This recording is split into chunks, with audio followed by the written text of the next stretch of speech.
तो छत्तीसगढ़ में दोनों ही पार्टियां लोकसभा चुनाव की तैयारी में जुट चुकी हैं। छत्तीसगढ़ के इतिहास में अब तक के सबसे ज्यादा वोट परसेंट और सबसे ज्यादा विधानसभा सीटों के साथ सत्ता में वापसी करने वाली बीजेपी के हौसले बुलंद है। आकांक्षा और अविनाश, हौसले इतने बुलंद हैं कि भाजपा के नेता ये कह रहे हैं कि कांग्रेस में कोई नेता लोकसभा चुनाव ही नहीं लड़ना चाहता। जाहिर सी बात है, भाजपा के इस बयान के बाद कांग्रेस तिलमिला गई है और इसे भाजपा का सत्ता का अहंकार बता रही है और चुनौती देने को तैयार है। तो कांग्रेस की चुनौती क्या है, भाजपा ने आखिर ऐसा क्या कह दिया है, इस रिपोर्ट में देखिए।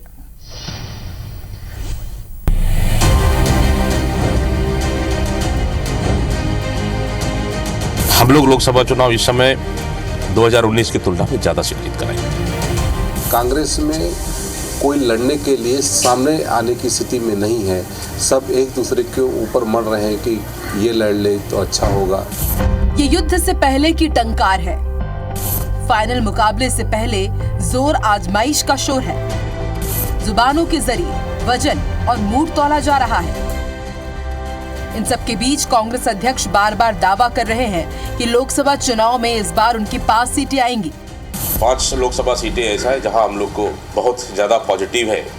तो वहीं बीजेपी बार बार पूरी की पूरी 11 सीटें जीतने का दावा कर रही है। वहीं दूसरी तरफ दोनों ही दल लगातार बैठके और मंथन कर 24 जीतने के लिए रणनीति पर काम कर रहे हैं। मगर इस बार के चुनाव से पहले जो तस्वीर देखने को मिल रही है, उस पूरी क्रोनोलॉजी को भी समझना बहुत जरूरी है। 54 विधानसभा सीट और 46.27% का वोट शेयर। 2023 के विधानसभा चुनाव का ये आंकड़ा 24 सालों के इतिहास में बीजेपी ने ना तो इससे पहले कभी पार्टी ने इतनी सीट जीती और ना ही कभी इतने ज्यादा वोट प्रतिशत हासिल की। वो भी तब जब 5 साल पहले यही भाजपा 14 सीट और 32.97% वोट शेयर के साथ अब तक के सबसे निचले पायदान पर थी।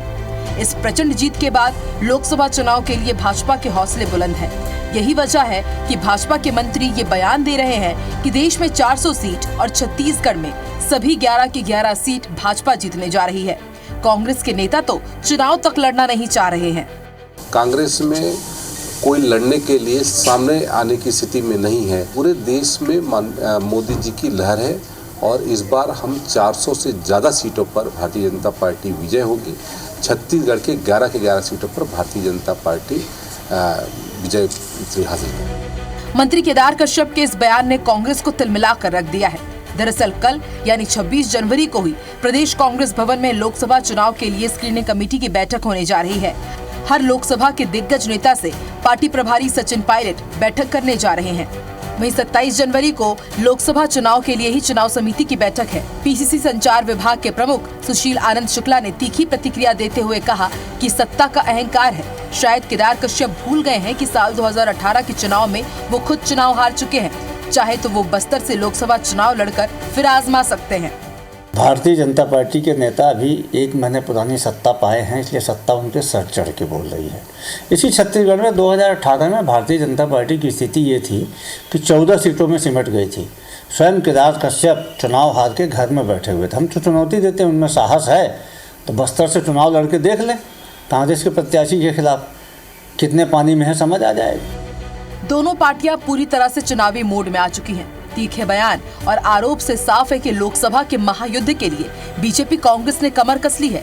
मगर सवाल ये है कि क्या छत्तीसगढ़ कांग्रेस में नेताओं का अभाव हो गया है और क्या लोकसभा चुनाव में सभी 11 सीटें बीजेपी के खाते में जाने वाली है। राजेश राज के साथ ब्यूरो रिपोर्ट, IBC 24 रायपुर।